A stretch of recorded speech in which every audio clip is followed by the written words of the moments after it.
an echo. An echo. Can you? Yeah. Oh, perfect. That's fine.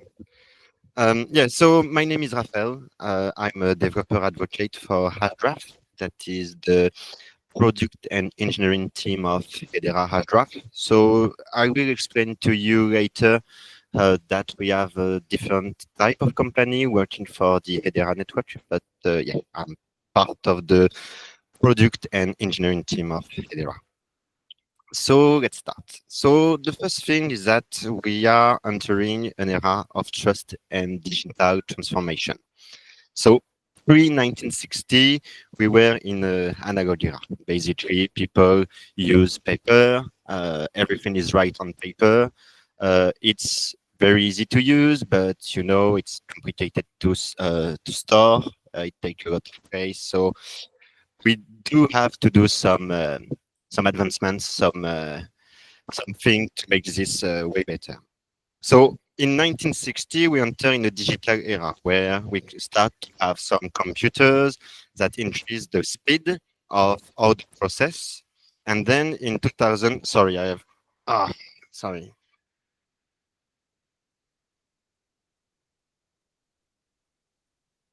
Yeah, so that was in 1960. And then in 2000, there were the invention of internet. So the idea is that we combine computer and we make possible the communication between computers. So we do have still the speed characteristic, but we also have an access and collaboration process that makes us very easy to communicate through the world and makes things easier. And then in 2009, we enter a trust era. So this is basically the invention of Bitcoin, of distributed ledger technology. And the idea is basically to combine the internet, the characteristic of internet, so the speed and access and collaboration, but we also add the trust component of the process. So today, how internet was built is very complicated to trust the person we are talking to. This is where distributed ledger technology have a lot of power because you can actually start building the application on top of distributed ledger technology and you don't actually need to trust anyone. So this is basically where we are. And yeah, we are in 2025 today and it's still pretty new, honestly. We start to have a lot of application, not only on Hedera, but also on other distributed ledger technology. But we are still pretty early, I will say, in this new era. Okay, so what is distributed ledger technology? So the idea is that when you have a distributed ledger technology, basically you have a network that we record and validate all the transactions that are made by the computer. So every time you are sending something to the network, we are calling this a transaction. And basically, the good thing about distributed ledger technology is that everything is public. So anyone can actually access the transaction you make, can actually see your account, even if it's you can't necessarily put a name on a specific account. It will be what we call the public key, but it's make basically things transparent for all the user of the network. Where using the centralized ledger, you have basically one network that is controlled or governed by one entity, and every process needs to be monitored by this entity. So it's centralized. It's have a lot of power for application. Basically, our internet is built today. It's built with a centralized ledger, so you can see what we can build with this type of things. But yeah, the trust and transparent component of distributed ledger technology make a lot of sense for a lot of use case. But we will see this a bit later. I just want to say that if you have any question, anything, feel free to interrupt me. Otherwise, I will let probably sometimes at the end of the presentation to answer your question. Yeah, you can go ahead at the end of the session. You can then ask questions. Awesome. So the problems that we have today with distributed ledger technology is that, okay, it's super cool, it's public, it's distributed, it's transparent, so it's very, very cool, but there are a lot of issues concerning this type of technology. The first thing is this enormous amount of energy that could be consumed by a distributed ledger technology. I will take a simple example like Bitcoin. In order to add some transaction and add block to the Bitcoin network, you need to actually use a lot of energy in order to find the solution to be selected to add the block to the Bitcoin network. So it will really depend of the type of what we call the consensus, the type of consensus used, but there are a lot of network today, and Bitcoin is the first one that consume an enormous amount of energy. The second problem is that this type of network can also be very, very slow. As I can say, if I take the example of Bitcoin again, Bitcoin is very resistant. You need to use a lot of energy in order to add a block to the Bitcoin network, but so it's very slow. Honestly, there are a lot of use case today. If we take, for example, finance use case, supply chain use case, things like this, where it's literally impossible to use Bitcoin, for example, to start building things because it's too slow. So it's very, very strong. It's very decentralized, but it's very slow. So that's a problem, for example, for some blockchain. Another problem also is this high and unpredictable processing cost. So basically, when you are doing a transaction on a distributed ledger technology, you need to pay with the cryptocurrency of the network that you are using. So let's say I'm on Ethereum. In order to add a transaction on Ethereum, I will need to pay in Ether. The problem is that, and I think most of you know, cryptocurrency is very volatile. You can a trust of currency can gain 30% in a day, can lose 50% in a day. It really depends. So it makes the cost of an application built on top of this type of network very complicated to to know and to predict because it's very volatile. So a good example is that let's say you want to build a very, very interesting project and you go to your company CEO and say, yeah, I have a big idea. I want to build this thing on top of a public network.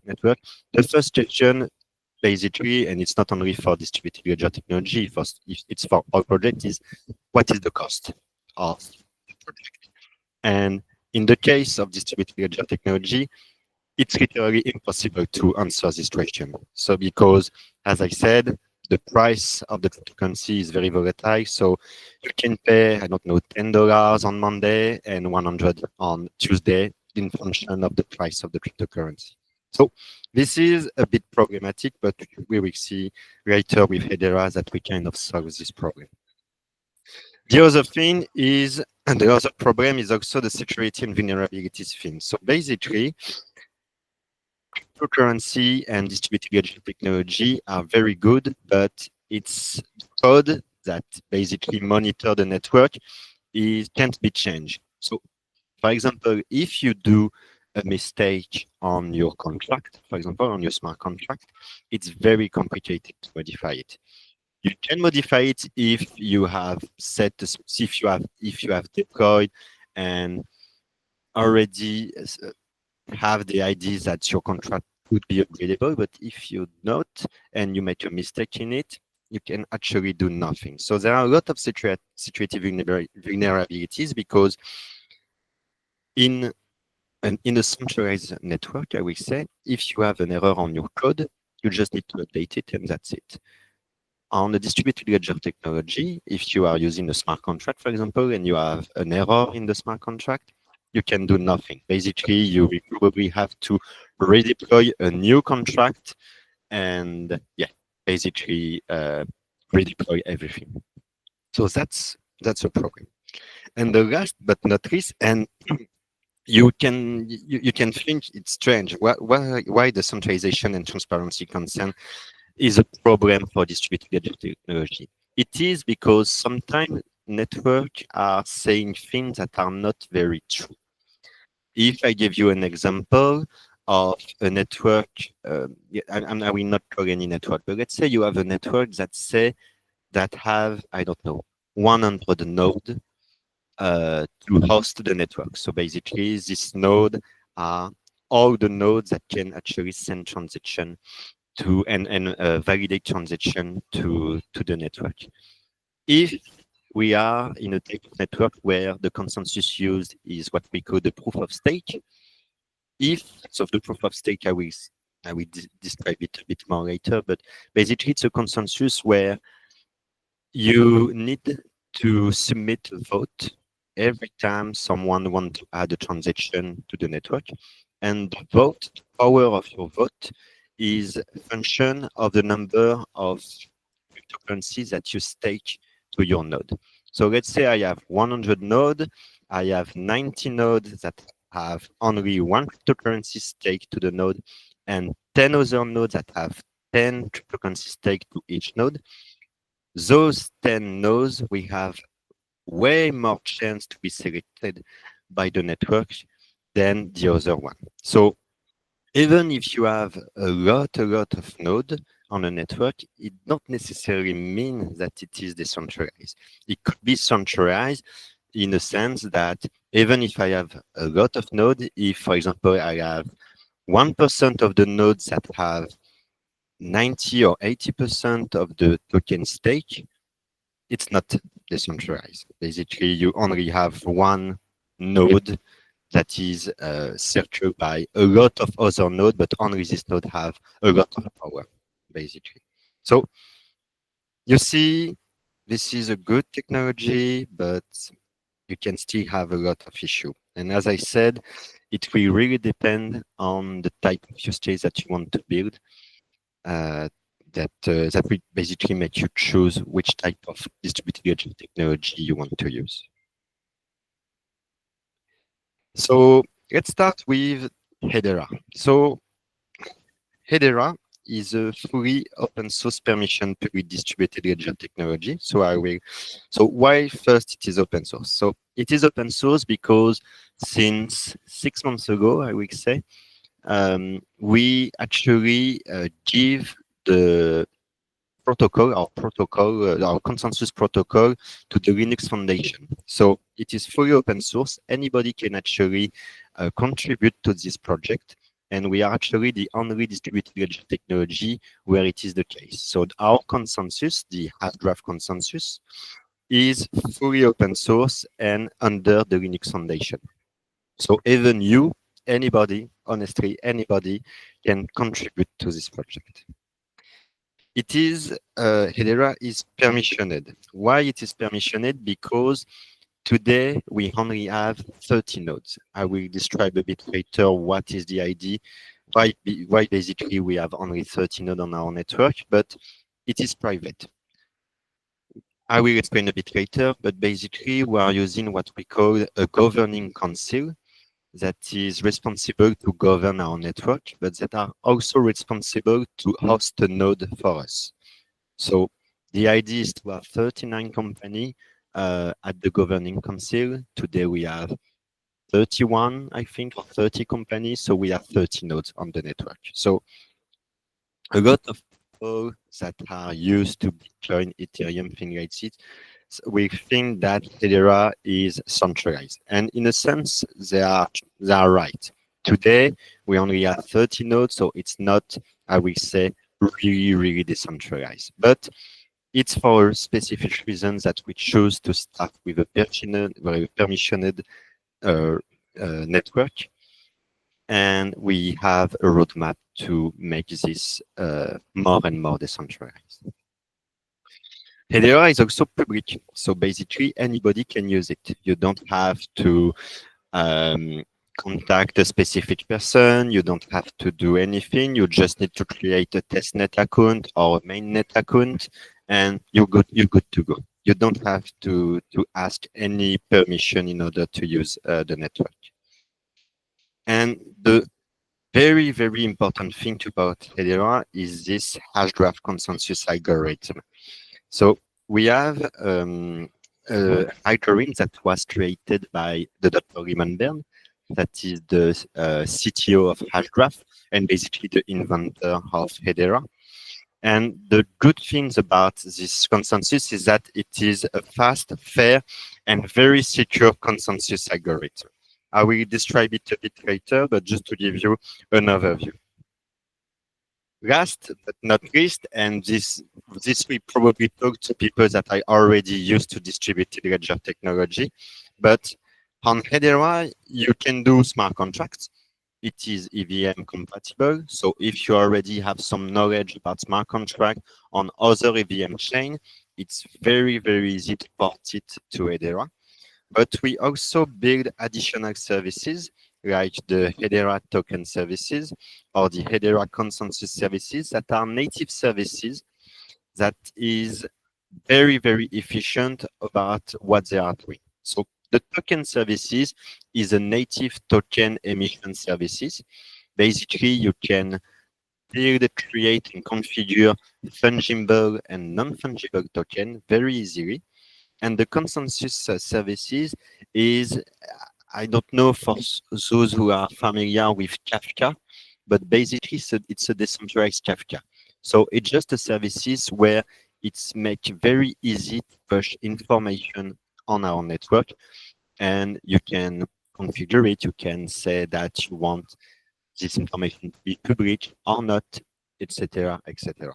So those two services combined with the smart contract services give you a lot of possibility in order to build your application. So why Hedera is so different from other networks? So the first thing is that we are very fast. To give you an idea, we can proceed up to 10,000 transactions per second. It is capped. So we can, when we are testing it, for example, we can do way above this limit. But since we don't have, I will say, enough project, enough application on our network yet, enough application that need to drive 10,000 transactions per second, we set this limit and yeah, we capped it.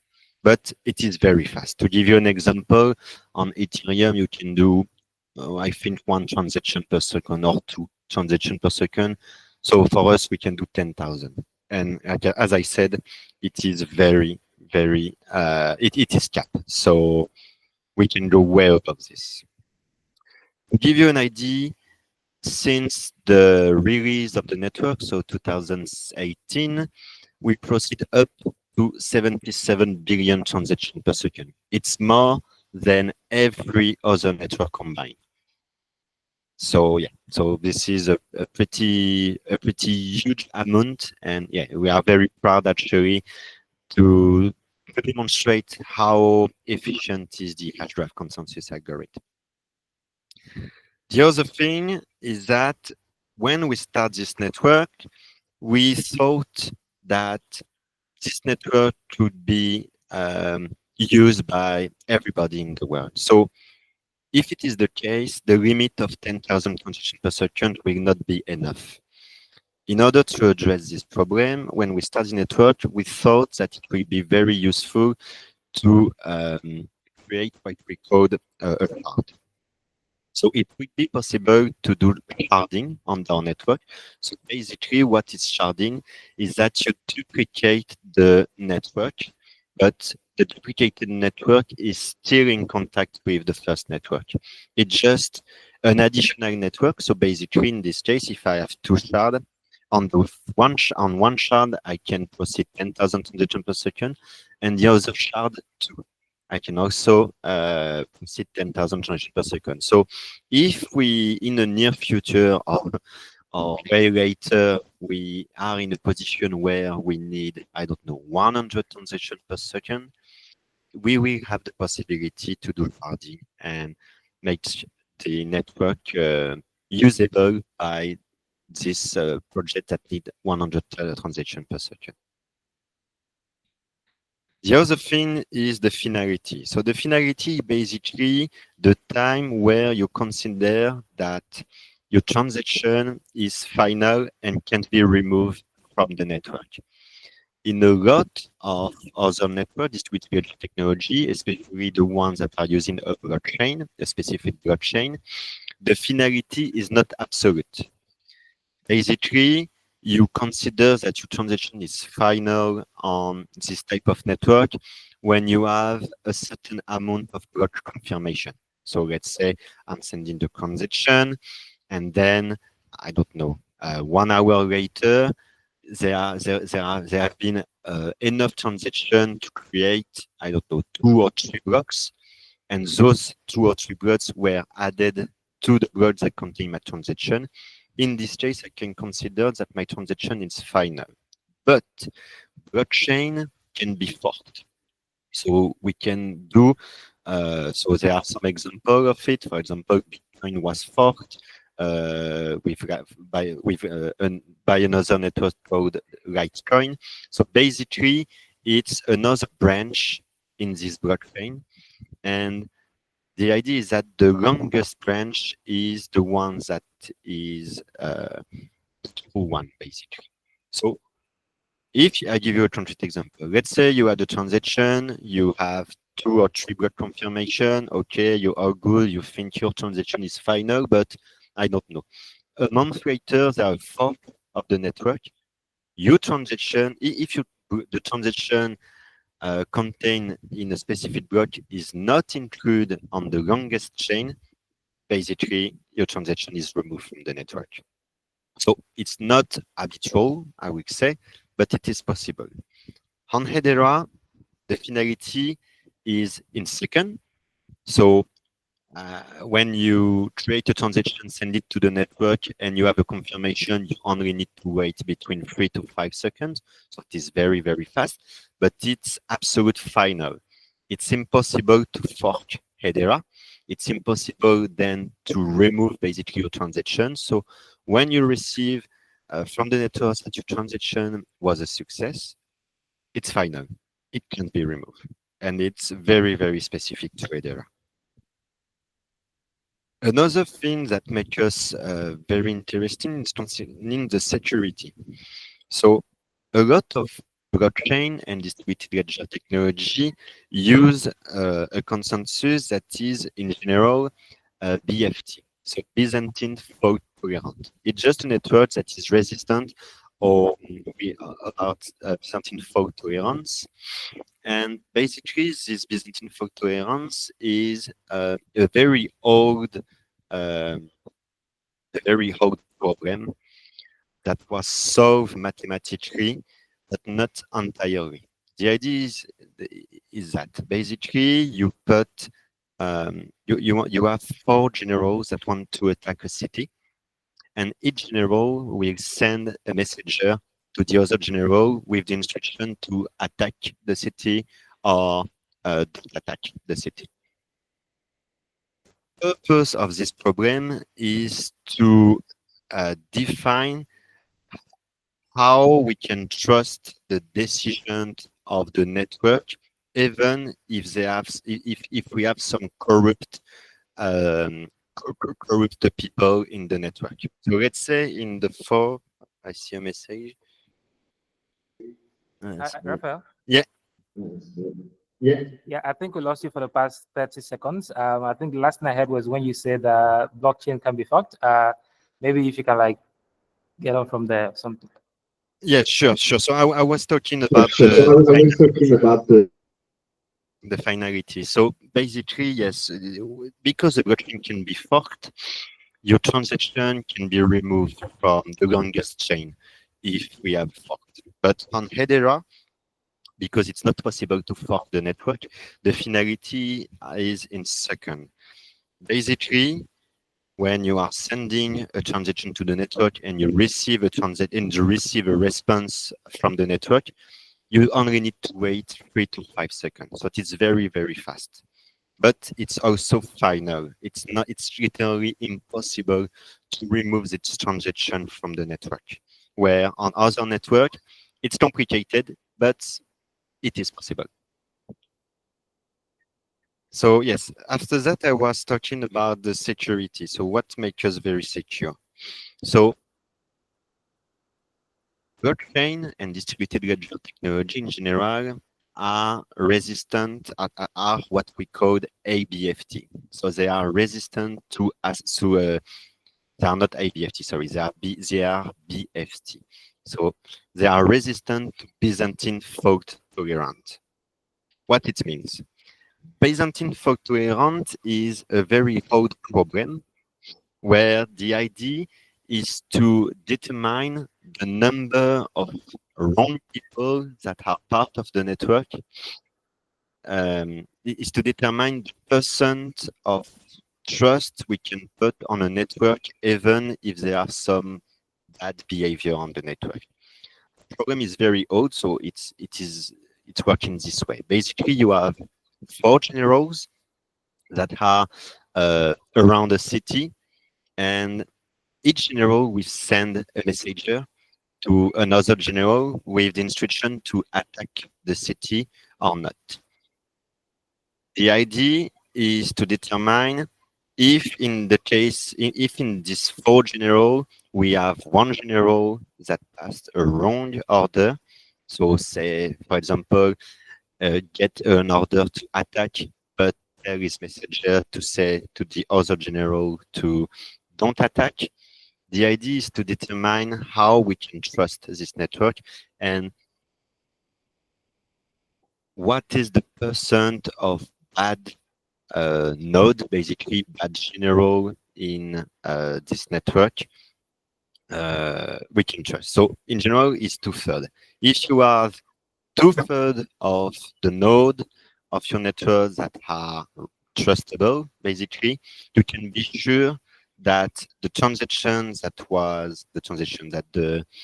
finality, the decision that was made by the network can be trusted. If you have more than 1/3 of bad node behavior, basically, on your network, it's complicated. So in the case of Hedera, so most of blockchain and distributed ledger technology are Byzantine fault tolerant. So they are resistant to this type of attack. But in the case of Hedera, we are what we call ABFT. And we are one of the only networks that are ABFT. ABFT basically means that we are resistant to Byzantine fault tolerant problem, but also if, for example, we have a node that is disconnected during the process and reconnected after the process, we can still take a decision about the choice of the network. So it makes us very, very, very resistant, and it's actually probably the highest level of security possible for a distributed ledger technology. And all of this is about the Hashgraph, the consensus. The other thing that makes us very secure is the DDoS attack vector. So in blockchain and distributed ledger technology, usually when you add a block to the blockchain, the network chooses a specific person in order to add the block to the blockchain. So on Bitcoin, for Bitcoin, basically, the person chooses is the one that solved the equation. On Ethereum, it will be a vote, but a vote again that will be very impacted by the number of tokens staked each node. So, but in both cases, the network still need to choose a specific people in order to add a block. This is where it would be possible to do what we call DDoS attack, so denied service attack. Because if I'm able to know who will be the next person to add the block, I can actually DDoS him, and I can do that again and again and again, and I can completely stop the production of block for a specific network. So in the case of Hedera, we are a protocol that is called readerless. We don't have any reader. So when a transaction is added to the network, it's the network itself that adds the transaction. It's not a specific person and specific people. You basically, this is something that don't exist on Hedera. But it's also one of the characteristics that make us very secure because, yeah, basically it's impossible to there are no reader basically. So it's impossible to DDoS someone because this person won't be the person that we had the block to the network.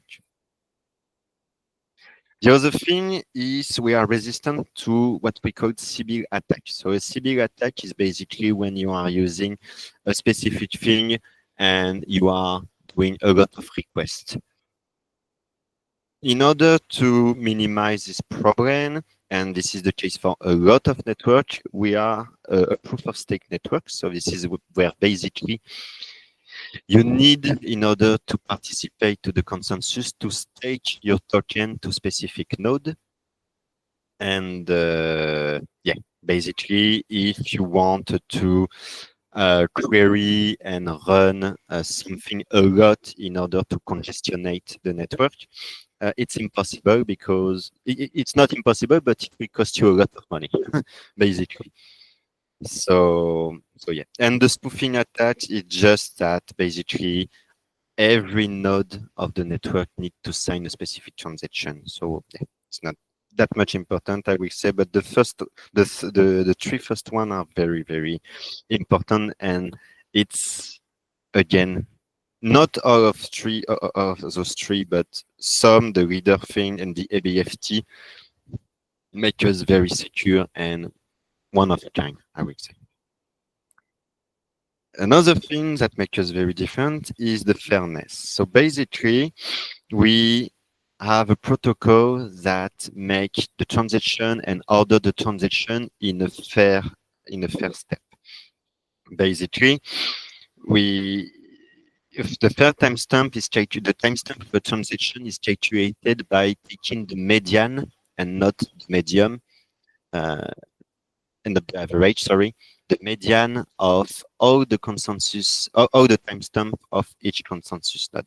So even if we have a node that try to send a transaction way later than the transaction happened, it will not change the behavior of the network because we are taking the median. So we are taking the timestamp of all the node, and we are taking the one that is the timestamp that is in the center of all this timestamp, and we say, okay, this is the timestamp for this transaction. So it's basically not possible to change the timestamp of a transaction. Fair ordering, same thing. It's again related to this property. But basically, if I send a transaction and someone sends a transaction, let's say 1 second later, the network will be able to order this transaction correctly.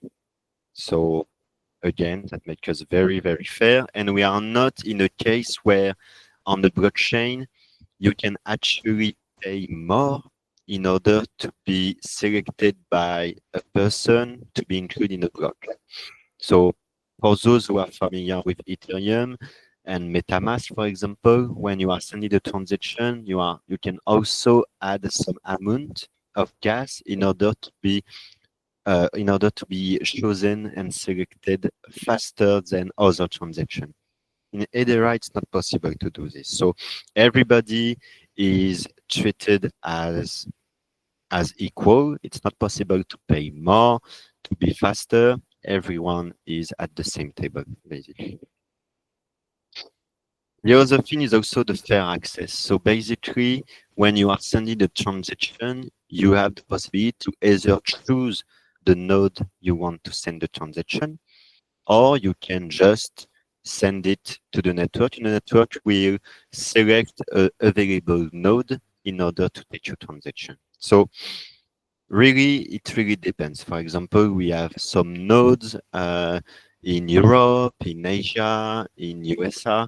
So let's say, so I'm French. EDF, that is an energy company in France, is hosting a node for Hedera. I can, if I want, only send transaction to this node, but it's really up to me. It's really, yeah, you decide basically. And last but not least, and this is also something that was mandatory, I will say, for us, is that we decide to fix the price of the transaction in USD. So we still have a cryptocurrency, HBAR. You still need to pay your transaction in HBAR, but the price of the transaction are fixed in USD. If I give you a concrete example, let's say you want to create a token on Hedera. In order to create this token, you will need to pay in HBAR. The creation cost of a token on Hedera is set to $1. So if the price of HBAR goes up or down, what will happen is that you will probably need to send more or less HBAR, but at the end of the day, cost to create this token is fixed in dollars, so it will cost you $1. So as I said a bit before, with the volatility of cryptocurrency, we are still, so HBAR is still very volatile, but from an application point of view, you can actually know exactly how much your application will cost you because all the transactions on the network are fixed in USD. And they are fixed in USD, but they are also very, very cheap, honestly. So this is the price, for example, in order to transfer a token from an account to another. So yeah, basically you can do 1,000 token transfer for $1 on Hedera. And it's not function of the amount of HBAR you are sending. It will be this price for every amount. So yeah, it's very, very, and this is very specific to Hedera. But again, for companies that need to run an application that will drive a lot of transactions per second, Hedera offers a solution for this company to know exactly how much they will need to pay, where on other networks, it's literally impossible to say. And last but not least, the network never has any downtime since September 2020. So yeah, basically the network is strong. We don't have any hack. We had one hack, I think 2 years ago, something like 2 or 3 years ago, that was related to yeah, basically it was a hack, but we solved it. And yeah, since we didn't have any problem on the network. So basically, Hedera is the next generation of public distributed ledger technology. So we start in 2009 with Bitcoin that offer basically the first blockchain and decentralized trust and programmable money. In 2014, we have the creation of Ethereum that basically take Bitcoin and say, what if we are integrated some code to the transaction so that you can start building really decentralized application. And now in 2018 and now we have Hedera address that offer the same capability of Ethereum, but as I said, with a lot of advantage. So yeah, another big advantage about Hedera is concerning this energy consumption. So this study was done by UCL, that is a big school in London and one of the schools that are part of our governing council. And basically they take the energy consumption of a lot, not all, but a lot of distributed ledger technology.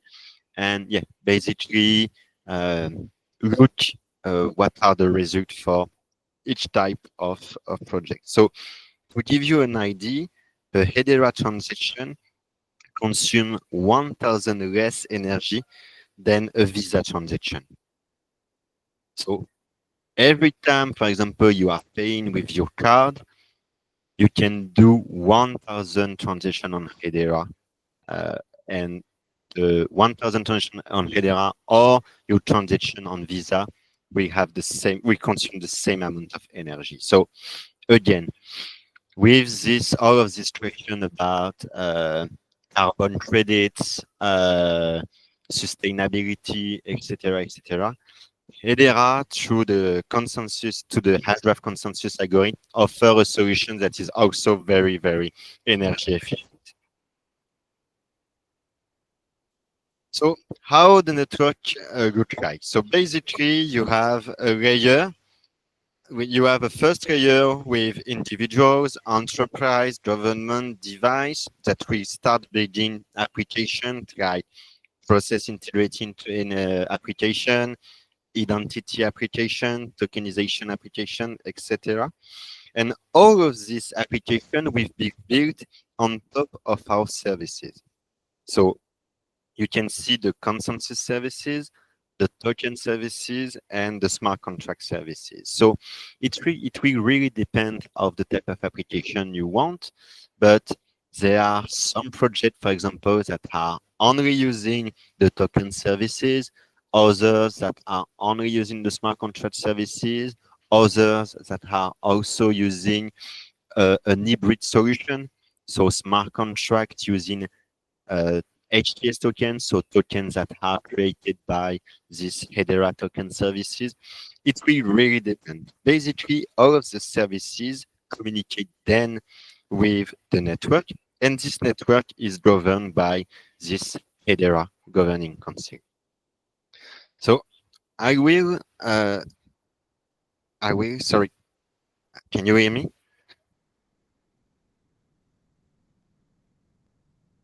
Hi? Yes, we can. Okay, Yeah, we perfect. can. So let's talk a bit about the Hedera ecosystem. So as I said, Hedera decide at the creation of the network to build what we call a governing council. The idea is pretty simple: to be able to put at the same table huge corporation, leader of their field, to have some kind of governing power concerning the roadmap of our network. So let's say, so as you can see, there are a lot of very big companies that are already part of the governing council, but our idea was really to have those companies that know very, very well the subject, that start experiencing and building working group with other big companies to start exploring blockchain technology, especially on Hedera Hashgraph. So, for example, we have 3 bank company in this governing council, and those 3 banks actually built a proof of concept that used Hedera for a stablecoin project. So I will say the real power of this governing council is that it lets any type of industry or company to join the council and to start building, testing, experiencing what they could do with distributed ledger technology. And this is honestly one of the biggest value of our council, is that if you're a big company, a very big one, you have an idea, you want to test it, but you're not sure, you don't know what other competitors will do, etc., you can join the council, start working with other company that work on the same topic subject as you, and yeah, experiment not alone but with other big corporation. So the Hedera Governing Council should have at least 39 members. So today I think we are 30 or 31 members. The idea is that all of these companies should be split across different type of topic, market, things like this, but also from a localization point of view. We don't want to have 20 companies in the US, for example. The perfect split will be 13 companies in US, 13 in Europe, Middle East, Africa, and 13 in Asia. But yeah. The other thing is that when you are joining the council, you can stay at the council forever. Why? Because We don't want, for example, a Google pushing a specific functionality on Hedera that would be used only for the project. We really want to be able to push features on our network that are relevant to any type of industry. And for this, we set a 3 years maximum term, and you can do it 2 times. So basically, a company can stay at the up to 6 years, but after that, they need to leave. So, and as you can say, we have Google, we have very big company, but we also have school. We are looking, for example, for NGO. So honestly, any type of companies that are relevant for Hedera too can join the council and basically be part of the management and the governance of the network. And every company has the same voting power. So it's not because you have a Google sitting next to you and you are a smaller company, you still have the same voting power. So honestly, it doesn't matter that you are Google or a very big company. If you're part of the council, you have the same power as other members. And last thing, as I said already, every company that join the council need to host a node for our network. So that's why we only have 30 or 31 nodes on our network. It's because we only have 31 company at the governing council. There are also, so I start my presentation by this, but there are different type of companies that are working for Hedera. So Hedera Hashgraph itself is basically the governing council, and that's it. So they are responsible to basically coordinate with the council, manage the treasury, create some technical enablement for developers, things like this. So it's basically, you can see Hedera Hashgraph as the council, and that's it. But we also have 2, and actually we have more than 2. We have 5 companies, I think, in total working for Hedera. But the 2 big ones are the Hashbar Foundation and Hashgraph. So the Hashbar Foundation is based in USA. It's basically a business development enterprise. So basically, the governing council will give some HBAR to this company. And the purpose of this company is to give those HBAR to projects that make sense, basically. So basically, they are investing through HBAR, through the cryptocurrency HBAR, on other projects. And the idea is basically to grow the general public awareness, to develop the number of use cases on our network, integrate other big applications from other network to Hedera, etc., etc. And then we have Hashgraph. So Hashgraph is my company, and it is basically the product and engineering team of Hedera Hashgraph. So we are responsible to develop the solution, to do some training, what I'm doing right now. It's basically, you can see it really as the product and engineering team of Hedera Hashgraph. And I said that we have other companies. So we also have now an association, so the Hashgraph Association, that is mostly involved in the EMEA, in EMEA, so Europe, Middle East, Africa. But we also have a DAT Science Foundation that is mostly a company that works with schools in order to create, for example, the public report about the energy consumption that I showed you a bit before. So really, Hedera Hashgraph is the governing council, and then we have company working for Hedera Hashgraph. So concerning the network, so yeah, so now we have 32 nodes now on the network, the mainnet. So for those who are familiar with Ethereum or distributed technology in general, you have a mainnet. So basically, this is the real network where the cryptocurrency used has a real value. But in general, other network also proposed a testnet. We also proposed a testnet, so it basically run the same behavior, the same program as on mainnet, but it's testnet. So the H bar that you are using in order to do transaction don't cost anything, basically. And we have some faucet. So a faucet is basically an application that gives you a testnet H bar that is very, very well done. So for those, again, that are familiar with development on blockchain in general, it could be complicated sometimes to have enough testnet cryptocurrency in order to test your application. But on Hedera, it's not a problem, and I will show you a bit later what it looks like.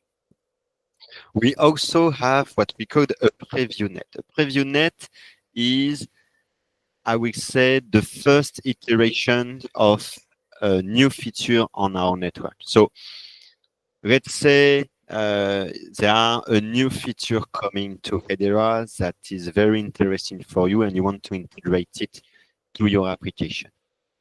This new feature, before being released to the mainnet, will be released on PreviewNet. If we don't have any problem and 2 weeks after the release on PreviewNet, everything is still fine, we deploy this new feature to the testnet. Again, we wait 2 weeks, and if everything is fine, we deploy it to the mainnet. So, right. So, yeah, for developers that are very interested by new feature, the PreviewNet is a good thing for them because you don't have to wait the release of the feature on mainnet to start building things, testing it, etc., etc. Last but not least, we offer the possibility to create what we call a local net. So basically, this local net is that you will basically deploy a specific node for your network. So it will not be a mainnet node. It will be mostly a preview net or a test net node, but it offers you the solution to start testing your application without basically on local. So you don't have to, all the problems that's concerning the scalability, the latency of the testnet. Sometimes, if it's problematic for you, you can test your application on your own node, on your own computer, and yeah, the tests are way faster this way. So yeah, there are several solutions, mostly for developers, but yeah, it is honestly very straightforward to understand to understand what are the purpose of each network. Testnet if you want to test it, but with everybody else using the testnet. PreviewNet if you want to test a specific feature, and LocalNet if you want to test it, but on a local network. So let's talk a bit about the Hashgraph algorithm. So a consensus algorithm is basically the code that is run by the nodes, the different nodes of a network. And this is how they are taking an agreement on the order and the result of transaction. So there are, I will say, two very well-known consensus algorithms. The first one is the proof of work. So proof of work is used mostly by Bitcoin. It used to be used by Ethereum, but what this consensus is, basically you are sending an equation to the network, and if someone finds the solution of this equation, this guy or this person, this node is selected in order to add a block to the network. This is where you need to use a lot of energy. It's pretty slow, etc., etc., but it's very, very strong and it's very, very decentralized. Then we have proof of stake. So proof of stake is, like I said, a voting type of consensus algorithm, but where the vote will be function of the number of tokens staked to each node. So if I'm rotating the example that I already said, if I have 10 nodes, one node have 10 H bar staked to it. So H bar is not, no. Let's say we have 10 nodes, one node have 10 ethers staked to it, and the others only one ether staked to them. So the nodes that have the 10 ethers staked to it have more chance to be selected by the network to be chosen to add a transaction, a consensus to the network. And then we have others. So what the Hashgraph is trying to solve. So like I said, proof of stake is slow, it's expensive, it's inefficient. Proof of stake can have a lot of problem concerning especially the security aspect of it because it's not reader based. So basically you could DDoS the person that issues every time to add a block. Voting based consensus can also be slow, so it's definitely faster than proof of work, but it can still be very slow. So this is why Hashgraph is trying to address most of this problem through the Hashgraph consensus algorithm. So this is actually something very visual for you to give you the differences between a traditional blockchain and Hashgraph. So on your left, you can see a traditional blockchain using either proof of work, proof of stake, the consensus, the guaranteed consensus, and the finality of it, as I said, is in general good enough, but not final, definitely final. It can be very complicated to scale. So yeah, blockchain is good, but yeah, they bring a lot of issues. This is where we introduce the Hashgraph. So here, Hashgraph is what we call a DAG, so directly acyclic graph. So basically, it's a graph where every dot that you can see basically is a transaction.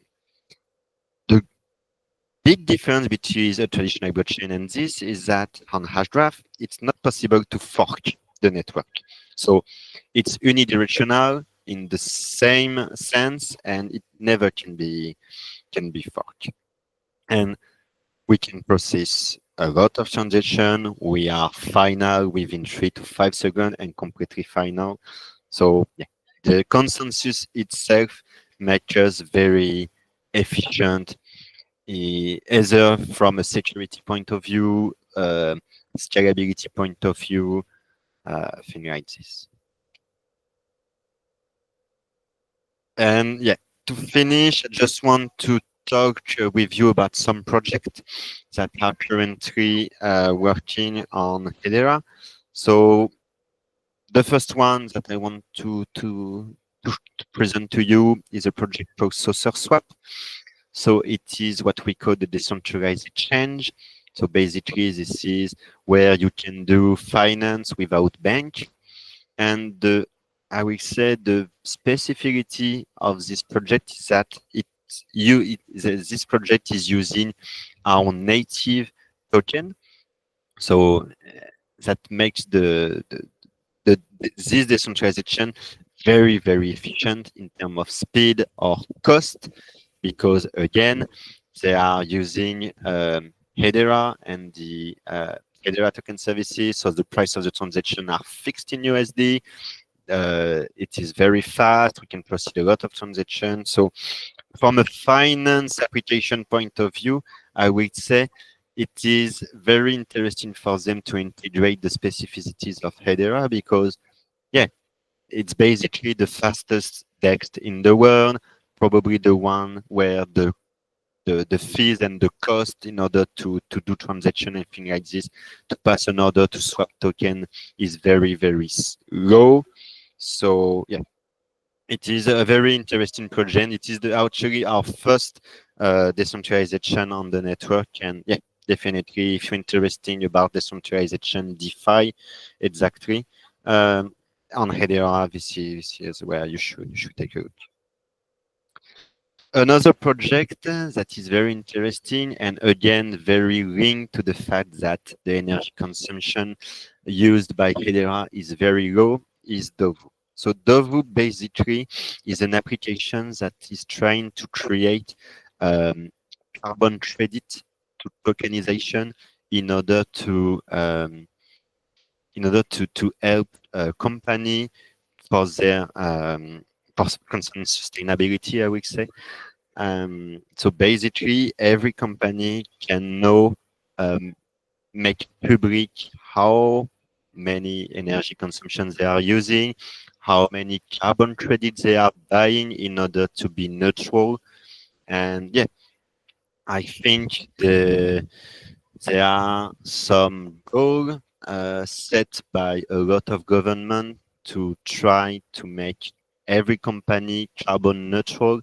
This is where this type of projects are very interesting because it will come a time where companies that are using, for example, Dovu and makes public the energy consumption that they are using, that makes this company way more trustable than other company, I would say, companies that are not doing it. And last but not, so this is very funny application, but we work a lot. So it's an application called Karate. The idea is that it's a betting platform. So basically, the Karate Combat League is a karate league where you have competitors and you can actually bid on specific competitors, and they build a game around it that they call up-only gaming, where if you bid on a specific fighter and this fighter lose, you don't actually lose anything. So yeah, they are trying to create port this type of idea to other sports leagues, baseball, football, etc., etc. But they start with this Karate Combat League, and it's working actually very, very well. And I think that's about it. So yeah, I think Alison told me that they share with you the slide. So I've had at the end of the slide some information about what type of programming language you can use on Hedera. And also I've had some QR code at the very end of the slide that give you honestly everything you need to start building things on top of Hedera. And yeah, that will be it for me. Do you have any question? Yeah, thank you very much for that. It has been an insightful session. I believe we have a question, right? Okay. Sorry. So, yeah, a whole lot of us have a question, which we'll be taking now.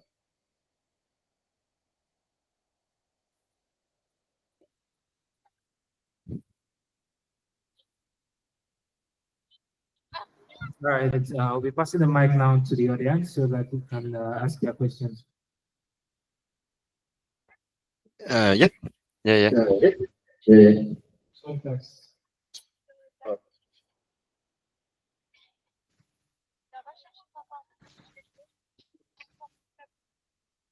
Okay, thank you very much for the section. This is my question. You said a Hashgraph runs multiple transactions. It runs it simultaneously. Can you tell us how that is done? How does it do? What the mechanism uses? Sorry, I didn't hear you very well. Very well. Okay, you said Hashgraph runs multiple transactions simultaneously. Did you get that? Sorry, I can't hear you well. Sorry. You said Hashgraph Yeah. runs multiple transactions simultaneously. Yes. Did you hear that? Did you get that? No, actually, can you write it? Right? Okay.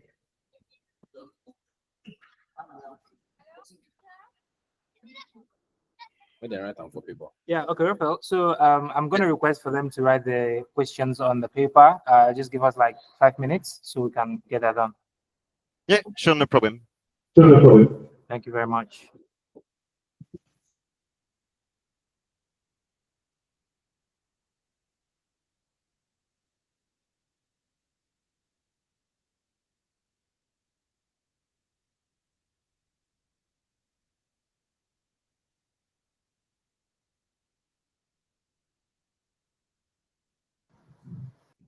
What did you make up of?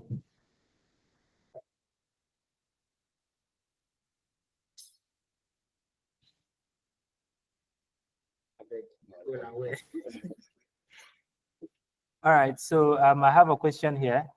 It says, why have we not heard of you guys for all these years? What role does Google as a centralized entity play in Hedera? And according to Wikipedia, Hedera is not really a blockchain, but a Hashgraph network. So can you explain the differences or similarities between these two concepts in terms of Hedera? And can you also explain the concept about passive concepts? The question, sorry, I didn't get the response.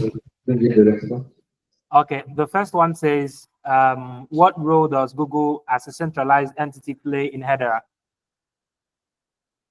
Okay, so yes, so what the role the centralized player can play on Hedera? Sorry, I have a lot of noise around me. Yeah, so it says, what role does Google Okay, I get it. centralized entity play in Hedera? Yeah. So Google basically, as part of the governing council, have a role of decision concerning the roadmap of our network. So let's say someone from the community want to push a new feature that is very good for banks, but very bad for Google. Because Google is at the governing council, they will have a voting power in order to vote only for features that are relevant to any type of industry. So it's not only Google don't have, I will say, a specific role in the governing council. It's mostly every company of the council that have the same role, but the idea to have different company of different type of industry is that if someone try to push a new feature that is good for certain type of industry but bad for others, because we are trying to have every type of industry at the governing council, will be pushed on our network only features that are relevant to any type of industry.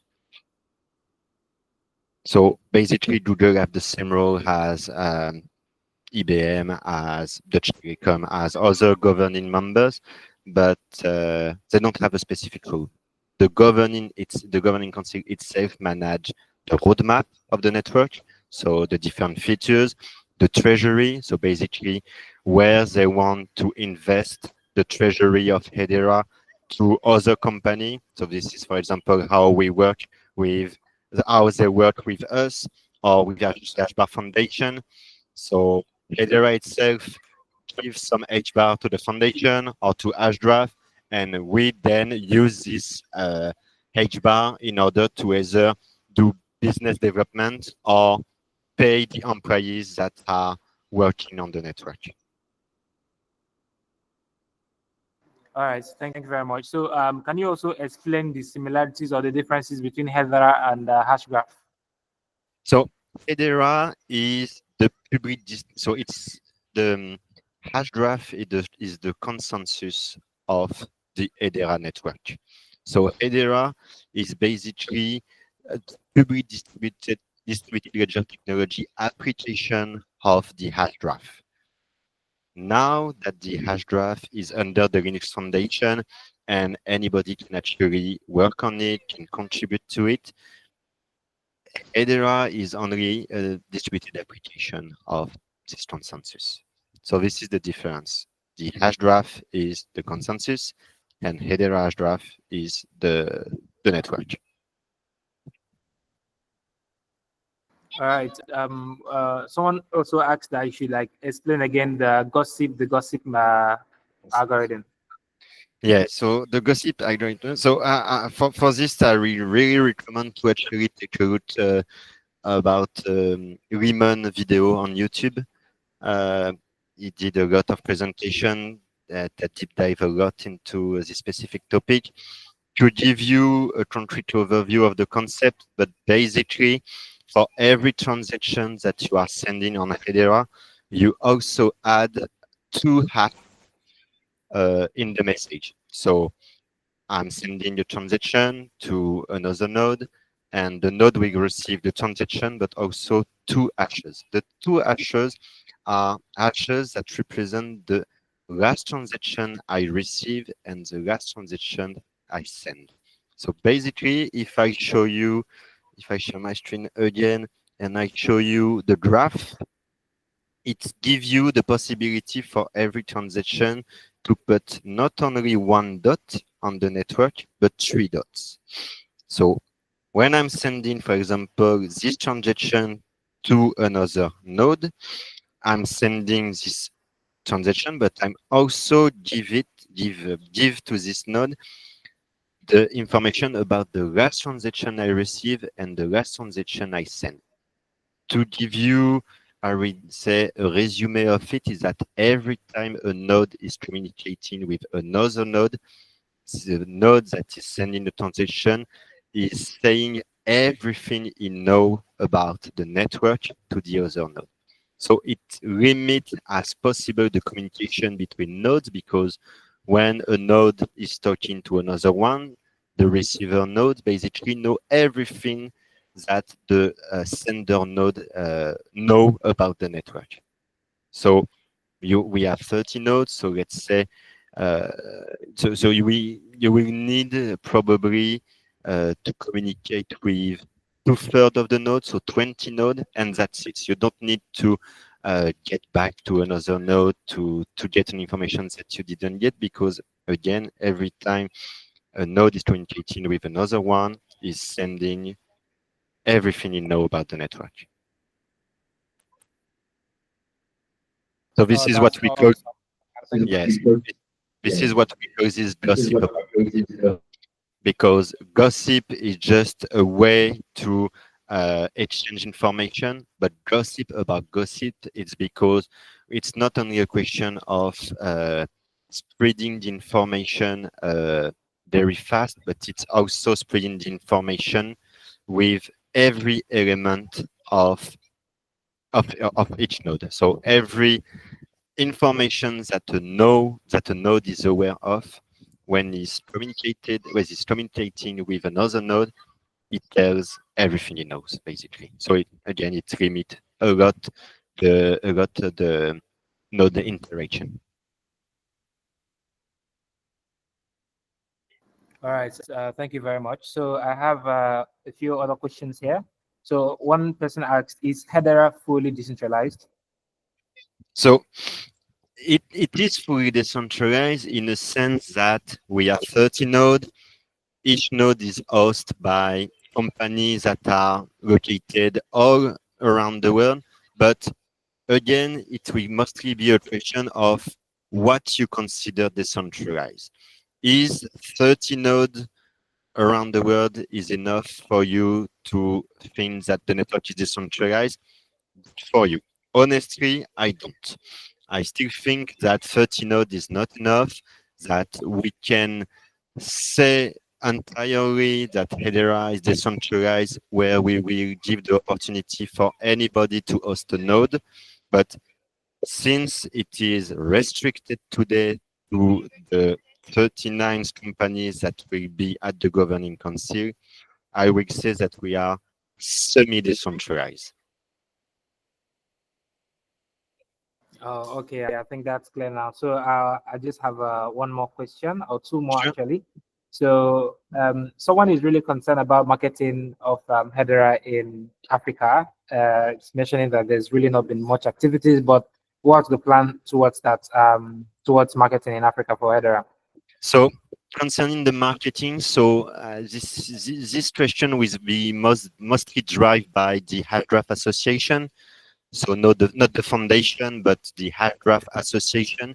If you take a look on their website, you will see that they are very, very involved in Africa and Middle East. So yeah, basically they are talking with a lot of companies in Africa and Middle East to start building the things on top of Hedera. I don't have specific project or thing like this to tell you today, as again I'm not I'm not part of the business development team. I'm basically part of the engineer and the project team. But yeah, these questions are mostly driven by the Hashgraph Association.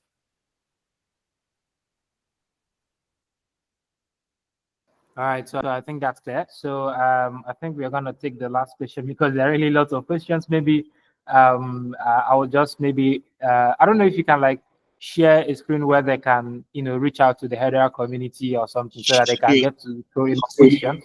So Yeah. at the end of this guide, you can see the developer Discord.